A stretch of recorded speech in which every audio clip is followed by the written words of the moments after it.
मैं come in sir. Yes yes कम।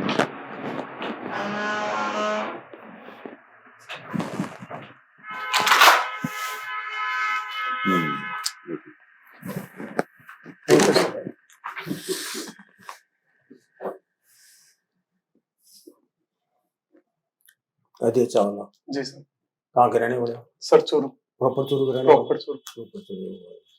आप अपने बारे में बताइए। सर मेरा नाम अजय चावला है, मेरे पिताजी का नाम नेमीचंद चावला है और वो एक स्ट्रीट वेंडर है।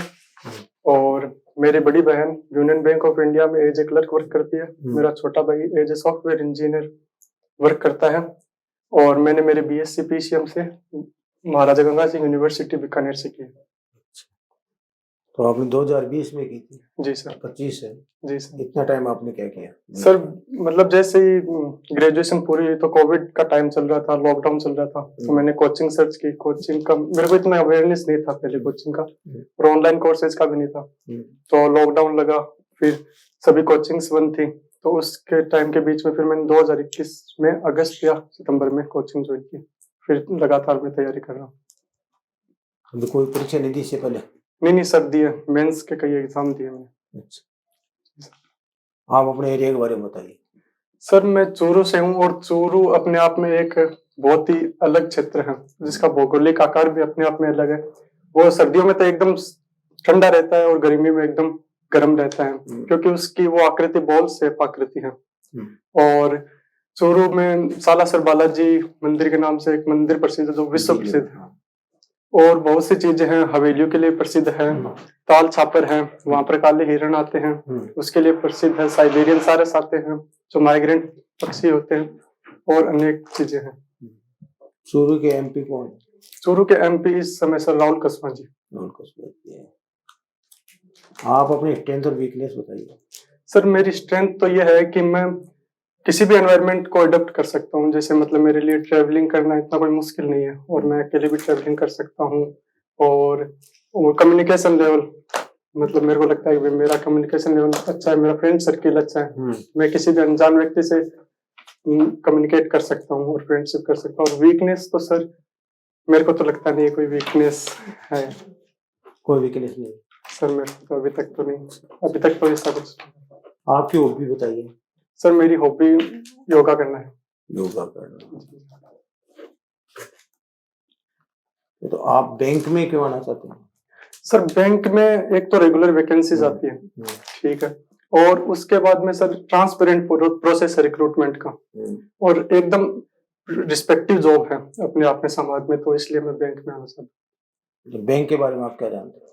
सर बैंक एक फाइनेंशियल इंस्टीट्यूट है जो डिपॉजिट एक्सेप्ट करता है और लेंडिंग करता है, लोन देता है, और उन डिपॉजिट को वो रीपेबल होते हैं, जो कस्टमर को या तो चेक के द्वारा या विड्रॉल के द्वारा उनको दिए जाते हैं। अच्छा, और कोई तरीका? और कोई तरीका सर, बैंक तो फाइनेंशियल इंस्टीट्यूट है। बैंक अपने डिपॉजिट किस रूप में स्वीकार करती है? सर बैंक अपने डिपॉजिट, दो टाइप के डिपॉजिट होते हैं बैंक के, एक तो डिमांड डिपॉजिट और एक टर्म डिपॉजिट। और डिमांड डिपॉजिट में तो सर जैसे कस्टमर को अगर अभी के अभी उनको अपना पैसा चाहिए विड्रॉल करने के लिए, तो बैंक उसको मना नहीं कर सकता। और टर्म डिपॉजिट में एक पीरियड के लिए वो राशि जमा होती है, उसके बाद में वो जैसे एफडी हो गई, आरडी हो गई। जी। भारत में बैंकिंग व्यवस्था के बारे में बताइए आप। सर भारतीय बैंकिंग व्यवस्था मतलब पहले तो आरबीआई का गठन हुआ था, ठीक है, तो मतलब फिर धीरे धीरे आरबीआई का नेशनलाइजेशन हुआ, और ज्यादा नहीं पता इसके बारे में। बैंकिंग संरचना किस तरह की बैंक? सर कितने तरह के बैंक है वहाँ? सर भारत में एक तो कमर्शियल बैंक है, ठीक है, एक कोऑपरेटिव बैंक है, और एक से मेरे हिसाब से दो टाइप के बैंक है। दो टाइप के बैंक है अभी तक मेरे ध्यान में दो ही है। ये शेड्यूल बैंक कौन से होते हैं? सर शेड्यूल, हाँ शेड्यूल बैंक जो आरबीआई एक्ट 1934 के शेड्यूल 2 में रजिस्टर्ड होते हैं, वो शेड्यूल्ड बैंक होते हैं। आरबीआई के वो 5 फंक्शन बता दीजिए आप।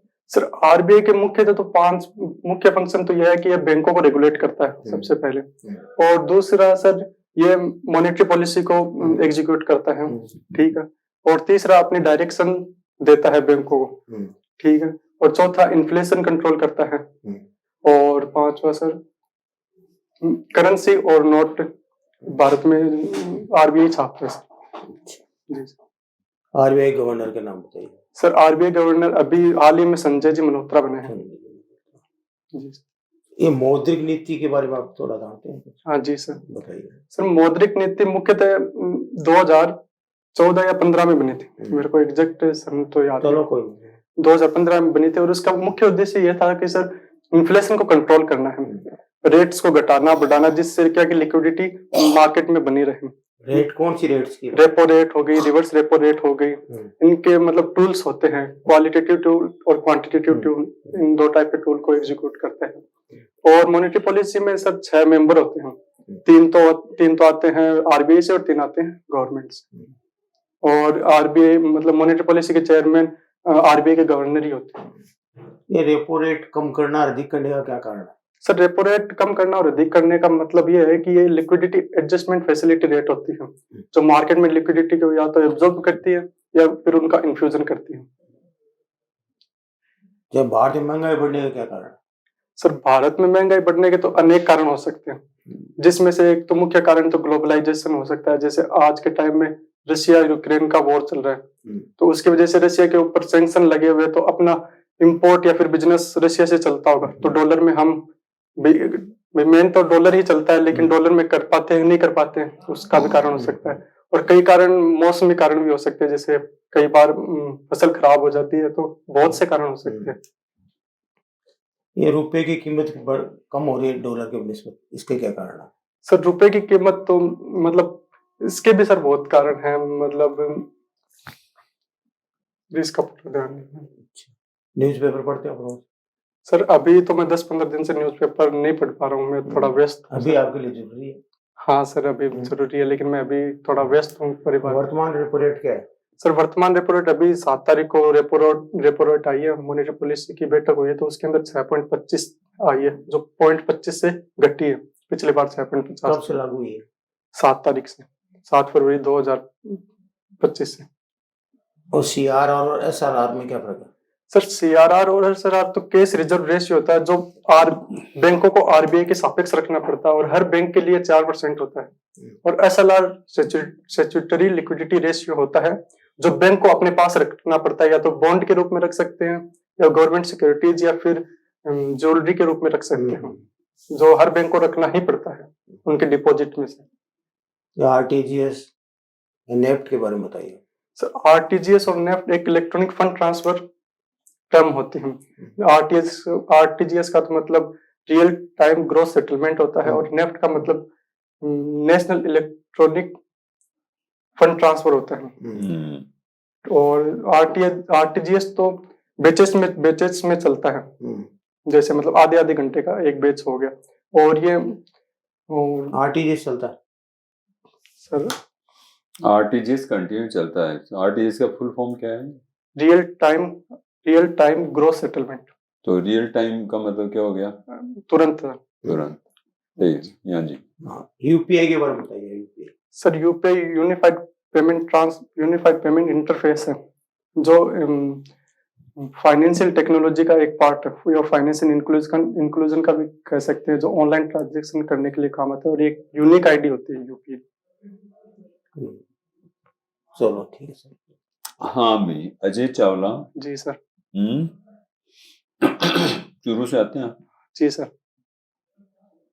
चूरू में जो है ये टेम्परेचर हाईएस्ट और लोवेस्ट क्यों रहता है? सर मैंने पहले बताया था कि चूरू का भौगोलिक आकृति ऐसी है, चूरू की आकृति बॉल शेप है, जिसके कारण जो शुष्क और आर्द्र जो टेम्परेचर होता है वो वहीं रुक जाता है, जिसके कारण वह गर्मियों में तो ज्यादा गर्म रहता है। तो और सर्दियों में ऐसे कोई एटमॉस्फेयर भी कोई बाउल में बढ़ जाता है क्या? नहीं सर, जैसे मतलब बाउल आकृति होती है ना, तो सारा टेम्परेचर नीचे की तरफ बैठ जाएगा, वो फिर वापस ऊपर नहीं आ पाता, तो इस कारण होता है। अच्छा। जी फिर वापस ऊपर नहीं आ पाता। इसमें आपके जो है जैसे ये जो मिट्टी के टीले, इनका कोई रोल रहता है क्या? सर मिट्टी के टीले का तो रोल तो रहता है, क्योंकि मिट्टी सर मेरा पढ़ा हुआ है, लेकिन मेरा थोड़ा ध्यान तो है ना। हाँ जरूर। पर्वत जहाँ होते हैं उसमें और मिट्टी के टीलों में क्या अंतर पड़ जाता है? सर मिट्टी के टीले जो हैं वो जल्दी ठंडे हो जाते हैं और जल्दी ही गर्म भी हो जाते हैं, अच्छा है ना। और पहाड़ जो है ना वो, जहाँ जैसे जोधपुर में गर्मी रहती है ज्यादा करके, हाँ सर कारण उसका यही कि वो पहाड़ है, तो पहाड़ जो है वो जल्दी ठंडे नहीं होते, है ना, और जल्दी उनमें गर्म गर्मी बनी रहती है और गर्मी में वो गर्म रहते हैं ज्यादा, और सर्दी में भी वो लगभग गर्म ही रहते हैं, है कि नहीं, क्योंकि जहाँ अच्छा। वेजिटेशन ज्यादा होगा तो वहाँ टेम्परेचर जो है नेचुरली मेंटेन रहता है। चूरू में वेजिटेशन, वेजिटेशन जानते हो आप? वेजिटेशन सर हिंदी में वेजिटेशन, वेजिटेशन पता नहीं। अच्छा अच्छा, वनस्पतिकरण, अच्छा पेड़ पौधे लगाना। वेजिटेशन का मतलब ज्यादा ज्यादा वेजिट, है ना। अगर जहाँ हरियाली ज्यादा होगी तो वहाँ क्या होगा? जहाँ हरियाली ज्यादा होगी तो वहां पर आर्द्रता ज्यादा रहेगी। आप साइंस से हो ना? जी सर। है ना। हरियाली क्यों होती है हरियाली? ये पेड़ हरे क्यों होते हैं? सर हरे वो मेरा पढ़ा हुआ सर कार्बन संश्लेषण के कारण, वो पूरा नाम वो एक वर्ड ध्यान में नहीं आ रहा। अच्छा अच्छा अच्छा, फोटोसिंथेसिस। फोटोसिंथेसिस। फोटोसिंथेसिस जान गए ना? हाँ तो फोटोसिंथेसिस। फोटोसिंथेसिस से क्या होता है? फोटोसिंथेसिस से सर मतलब पेड़ पौधे अपना भोजन बनाते हैं। अपना भोजन बनाते हैं सूर्य की उपस्थिति में। अच्छा अच्छा अच्छा। और उनका जो जाइलोकेन, जो उसका जो फाइबर्स रहते हैं वो ग्रीन हो जाते हैं, ठीक है ना। और अगर मान लीजिए कि जैसे अब आप कश्मीर में भी होते हैं हालांकि, लेकिन जहाँ जैसे आप साइबेरिया जाएंगे या ग्रीनलैंड जाएंगे, ठीक है ना, है ना, तो वहाँ क्या होते हैं, पेड़ पौधे भी लगभग सफेद से ही दिखते हैं, हरे नहीं दिखते हैं। अच्छा। समझ रहे हो क्या आप कारण, है ना, क्योंकि वहाँ सनलाइट जो है ना वो उतनी ज्यादा नहीं रहती है, ठीक है। अच्छा आप ये बताइए जरा, आपने 10th में आपके 77% थे, जी सर। फिर आपने जो है ना 12th में जो है ना 66% हुए आरटीके, इसके बाद फिर बीएससी में आपकी पुअर परफॉर्मेंस रही, क्यों? सर मेरे हेल्थ इश्यूज थे। क्या क्या प्रॉब्लम थी? सर मैं मतलब बचपन में मैं छत से गिर गया था। अच्छा। तो मेरे दिमाग में मतलब सर पे लगी थी, तो उसकी वजह से मेरा सर दर्द की एमआरआई वगैरह हुई, तो डॉक्टर ने पहले ही मेरे को बचपन में वार्निंग दी थी पेरेंट्स को कि है ना अच्छा आगे जाके दिक्कत होगी। तो मेरे सर दर्द अभी तो मेरा सही है सर, इसीलिए मेरा योगा हैबिट बना। मेरा योगा के कारण काफी इम्प्रूवमेंट हुआ है। अच्छा अच्छा, अभी तो काफी सही है। अच्छा अच्छा। योग में क्या करते हो? सर योगा में मैं सुबह तो मतलब भस्त्रिका प्राणायाम हो गया, अच्छा, अनुलोम विलोम हो गया, अच्छा, मेडिटेशन हो गया। किसी की डायरेक्शन में करते हो आप या अकेले करते हो? नहीं सर, मतलब मेरी स्कूलिंग ही ऐसी हुई कि वहां पर मेरे को शुरू से ही योगा के बारे में सिखाया गया। अच्छा अच्छा। प्राणवायु क्या होती है? सर प्राणवायु मतलब जो हम जिससे हम जीवित रहते। टेक्निकली बताइए, आप साइंस ग्रेजुएट हो। प्राणवायु तो पता नहीं। आपके हवा का कंपोजिशन क्या है? हवा का कॉम्पोजिशन, अच्छा सर हवा में मतलब 78% तो नाइट्रोजन रहती है। अच्छा। और सर ये कुछ रेशियो। यस आप सही बोल रहे हो, आगे। और मतलब 2 या 3% अदर एलिमेंट होते हैं और अच्छा। बाकी बचा हुआ ऑक्सीजन होता है, 20 या 21%। अच्छा अब मुझे आप ये बताइए, नाइट्रोजन का तो क्या रोल है और ऑक्सीजन का क्या रोल है? अगर नाइट्रोजन मान लीजिए कि कम कर दी जाए और ऑक्सीजन बढ़ा दी जाए तो क्या होगा? पता नहीं पता है। अच्छा अच्छा। ये जैसे अपन पहाड़ पर चढ़ते हैं ना, पहाड़ पर जाते हैं तो ऑक्सीजन लेवल बढ़ता है या कम होता है? पहाड़ पे जाते ऑक्सीजन लेवल कम होता है। ऑक्सीजन लेवल कम होता है, तब हमको क्या स्थिति बनती है? मतलब सांस नहीं आता और घुटन की सी स्थिति बनती है, राइट। तो अगर नाइट्रोजन नहीं होगा ना तो ऑक्सीजन हमको जला देगी है ना। और ऑक्सीजन का जो है अगर मात्रा बढ़ेगी, इसलिए नाइट्रोजन एक इनर्ट गैस होती है। इनर्ट गैस सुना है आपने? नहीं सुना? नहीं सर मैं नहीं सुना इसके बारे में। है ना, निष्क्रिय गैसेस, निष्क्रिय एलिमेंट जो करता कुछ नहीं है लेकिन वो ऑक्सीजन के लेवल को मेंटेन करता है उसको, अच्छा, है ना। ऑक्सीजन को जो उसका जो बर्निंग इफेक्ट है उसको वो रेगुलेट करता है। अदरवाइज ऑक्सीजन, ये नाइट्रोजन नहीं होगी ना तो ऑक्सीजन तो खतरनाक स्थिति में हो जाती है, समझ रहे हो ना आप। फ्लेमेबल होती है ऑक्सीजन, इनफ्लेमेबल होती है। अब आप सही आ रहे हो, इनफ्लेमेबल होती है नेचर में, ठीक है। चलिए अब आप ही बताइए जरा कि आपने जैसे अभी की अभी जो है मॉनेटरी पॉलिसी के बारे में आप बता रहे थे, जी। आपने क्वांटिटेटिव और क्वालिटेटिव की बात करी। जी sir. What do you mean by qualitative aspect and what do you mean by quantitative aspect sir of monetary policy? Qualitative tools तो वो हो गए, जैसे रेट्स कम करेंगे हाँ। तो सभी चीजों पर इफेक्ट पड़ेगा। और क्वांटिटिव वो हो गए सर, जैसे बड़ी मात्रा में फर्क पड़ता है कोई चीज का, जैसे अपन मोर्टगेज का एग्जांपल लेते हैं, या फिर ये सही शब्द बोलिए आप। मोर्टगेज होता है, Mortgage, MORTGAGE। मॉर्गेज होता है। मोर्टगेज नहीं होता है ना? हाँ ठीक है, आगे बोलिए। सर क्वांटिटेटिव टूल्स में तो जैसे इसके ऊपर कोई नहीं, आप ही ने बताया ना ये कि क्वांटिटेटिव और क्वालिटेटिव दोनों में, तो क्वालिटेटिव में तो कैसे फर्क पड़ेगा और क्वांटिटेटिव में कैसे फर्क पड़ेगा? क्वालिटेटिव में तो रेट्स जैसे कम ज्यादा करेंगे तो लिक्विडिटी मार्केट में इन्फ्यूज होगी या फिर डिफ्यूज होगी, उस वजह से फर्क पड़ेगा लोन रेट्स के ऊपर, इस तरीके से। और क्वांटिटेटिव में सर मेरा पढ़ा हुआ है लेकिन ये मेरे ध्यान में नहीं आ क्वांटिटी से क्या हो जाएगा बताइए। मतलब बड़ी मात्रा में कोई चीज का कम या ज्यादा होगा। नहीं, आप सीआरआर और रेपो में क्या क्या डिफरेंस है? सीआरआर क्या जरूरी है भाई? फिर सीआरआर से काम चल जाएगा ना हमारा। हम सीआरआर और जो है रेपो अलग अलग क्यों, वो दोनों टूल काम में लिए जाते हैं, दोनों का इफेक्ट भी अलग अलग आता है। हाँ, क्या आता है वो, क्या इफेक्ट है?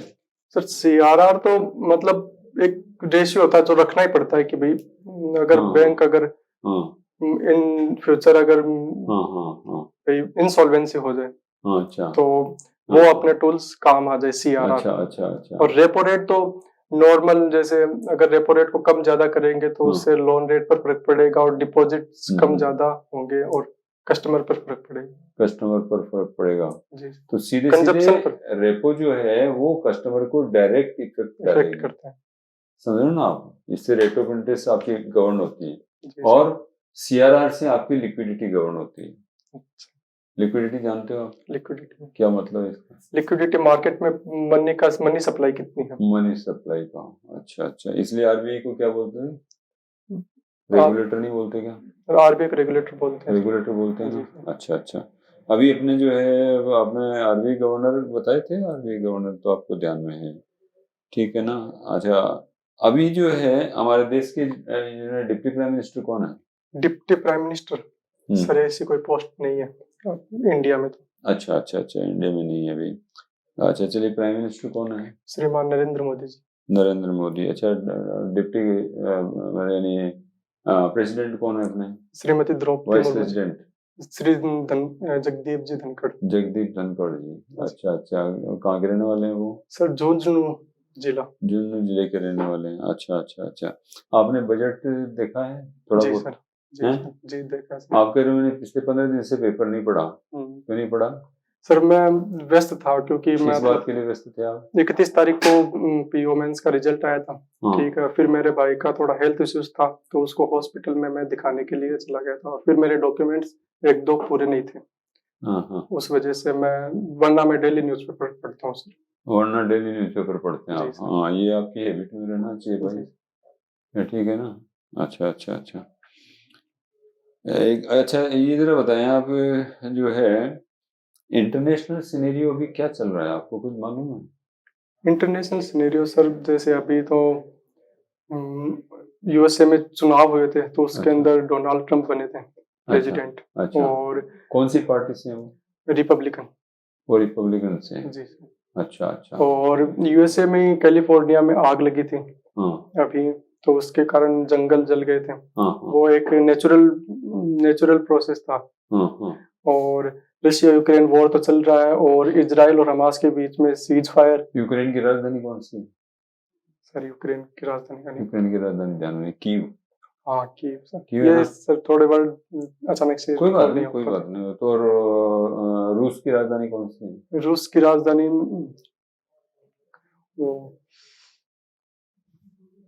ये मॉस्को है ना? मॉस्को। ठीक है। अच्छा।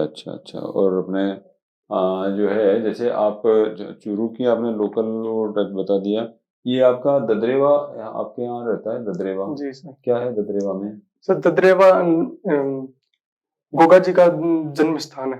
थोड़ी सी बताएंगे लोक देव क्या है गोगा जी, कौन है? लोक देवता है गोगा अच्छा जी, और अच्छा। तो उनके जन्म स्थली है ददरेवा। नहीं, उनको क्यों क्यों लोगों ने लोक देवता बना दिया उनको? क्योंकि सर मतलब भाई मेरे हिसाब से और हमारे आसपास के लोगों के हिसाब से बताया गया है उस हिसाब से, तो कि वो मतलब भी उनको अवतार माना जाता था भगवान मतलब गोरखनाथ जी का, तो उनके वो शिष्य थे। और मतलब उनका मेला होता है, बहुत मेला प्रसिद्ध मेला होता है है, अच्छा ददरेवा। अच्छा। कब होता है? ये गोगा नवमी। गोगा नवमी को होता है, अच्छा अच्छा। ठीक है। अच्छा, आपकी जो है क्रॉपिंग पैटर्न क्या है वहाँ चूरू में? क्रॉपिंग पैटर्न सर, इसके बारे में मैंने कभी पढ़ा नहीं। क्रॉपिंग पैटर्न के बारे में नहीं पढ़ा? कभी पढ़ा नहीं। आप खेतों में देखते नहीं हो क्या? फसल क्या है? खेतों में देखते नहीं हो क्या आते जाते इधर उधर? मैं सर प्रॉपर जिले में रहने वाला हूँ, तो मतलब तो गांव में प्रॉपर जिले में रहने से क्या हो गया? गांव अभी में आप चल करके आए हैं तो आपने खेत नहीं देखते क्या? लेकिन सर मेरे को इतना पता नहीं है इस अच्छा फसल अच्छा, के बारे चलिए कोई बात नहीं। चलिए ठीक है। अच्छा अजय, में। जी सर। आपका देखिए ऐसा है, your dress up is okay, all right, no problem, ठीक है ना। लेकिन अगर आपको क्लीन शेव बनाएंगे, है ना, आप रोज बनाते हैं दाढ़ी? नहीं नहीं सर, अभी नहीं बनाते? अभी इतनी दाढ़ी रखते हैं आप हमेशा? नहीं, मतलब थोड़ी बड़ी रखता हूँ मैं। हैं? थोड़ी बड़ी दाढ़ी रखता हूँ, अभी तो मैंने क्लीन से इसलिए कराई इंटरव्यू तक। इंटरव्यू तक तो इसको आप फिर क्लीन ही रखिएगा। क्लीन ही रखनी है सर। हाँ ठीक है ना। जब आप क्लीन हो चुके हैं ना तो आप मिस्टर क्लीन ही रहिए, अच्छा। ठीक है ना। ठीक है, अदरवाइज आपका ठीक है, बाल बाल भी ठीक है, ड्रेसिंग अप सब ठीक है, सेंस ऑफ थोड़ा रिप्लाई वगैरह जो है वो समवेयर। देखिए लोकल अवेयरनेस हमारी होनी जरूरी है। आपने मतलब गोगा जी का जो हिस्ट्री है वो आपको नहीं ध्यान में है, ठीक है ना। उनकी हिस्ट्री आप पता करिएगा, जी सर। ठीक है, नंबर 1। नंबर 2, क्रॉपिंग पैटर्न अगर हम पूछ रहे हैं आपको तो दिस इज ये तीसरी क्लास का लेवल का क्वेश्चन है ये, कि अपने कौन सी फसलें हमारे एरिया में होती हैं, है ना। तो बी वॉचफुल। वॉचफुल जानते हो आप? अवेयर रहना है। अवेयरनेस हमें, मतलब अब मान लो हम जैसे यहाँ आकर के बैठ रहे हैं, हमारी नजर इधर जाएगी भाई ये आम का पेड़ है, तो अगर हमसे कोई पूछेगा कि भाई आप उस घर में गए थे वहां कौन सा पेड़ था, तो मेरा क्या जवाब होगा? मैं पीपल तो नहीं बताऊंगा ना। नहीं पता सर, जो है वही। यस, है ना। तो ऐसा ये आंसर आपका ठीक नहीं है क्या कि साहब मुझे तो पता नहीं कौन सी फसलें बोई जाती है।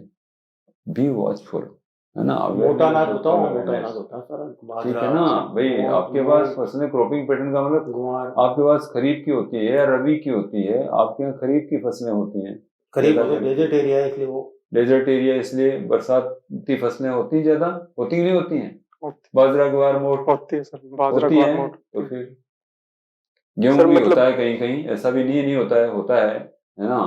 गेहूं चना और सरसों भी होती है। चना अच्छा होता है, मूंगफली अच्छी होती है। मूंगफली रबी की है या खरीफ की है? तारा मीरा होता है सर। मैं खरीफ और रबी की फसलों में हमेशा ही मैं कंफ्यूज रहा हूँ सर। नहीं नहीं नहीं नहीं, you should not be confuse, correct yourself. क्योंकि एक पीओ से ये है कोई अपनी लोकल, भाई आपको कल को आपको यूपी पोस्टिंग हो जाएगी तो आपके पास फार्मर आएंगे तो आपको देखना चाहिए वहाँ कौन सी फसलें होती हैं, समझ ना। या महाराष्ट्र में हो जाएगी, गुजरात में हो जाएगी, हो सकती नहीं हो सकती? हो सकती है। सो थोड़ा सा अपने आप को जो है चेक करिए। बाकी wish you all the best. Thank you very much. Sir.